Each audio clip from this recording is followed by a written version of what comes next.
অতএব আমাদের উচিত হবে প্রত্যেককে খুব শান্ত, শিষ্ট, সহনশীল, ধৈর্যশীল হওয়া। আমরা সবাই শান্ত, কাজেই আমাদের উচিত হবে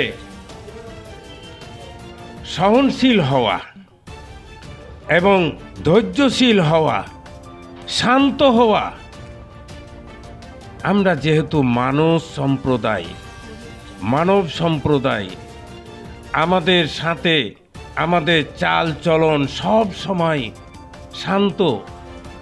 আমরা আমাদের ভিতরে, আমাদের অন্তরে, কাজেই আমরা দুই দল মিলে মিশে এক অপরকে ভাই মনে করে, যেটা গণতন্ত্রের আসল নীতি, সেই নীতিমালা অনুসরণ করে আমরা সামনে এগাবো। এটাই আমার দেশবাসীর কাছে আবেদন। তা না করি, যদি আমরা সেটা না করি, আমরা যদি নিজেদের মধ্যে বিভিন্ন রকমের যদি হিংসা বিবাদ এবং যত রকমের অশান্তিমূলক কার্যকলাপ চালাই, তাহলে পৃথিবীর কাছে আমরা তুচ্ছত হয়ে যাবই।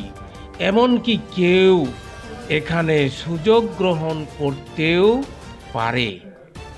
কাজেই আমরা যাতে করে আমাদের ব্যবহারে, আমাদের রাজনৈতিক কারণে অন্য কোনো দেশ যাতে সুযোগ গ্রহণ করতে না পারে, সেই দিকে খেয়াল রেখে আমরা সামনে এগোবো।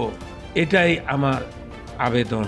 পর্যায়ে আবারও বলি, আমরা সবাই শান্ত থাকি, এক অপরকে ভাইয়ের দৃষ্টিতে দেখি এবং আমরা চলি ফিরি।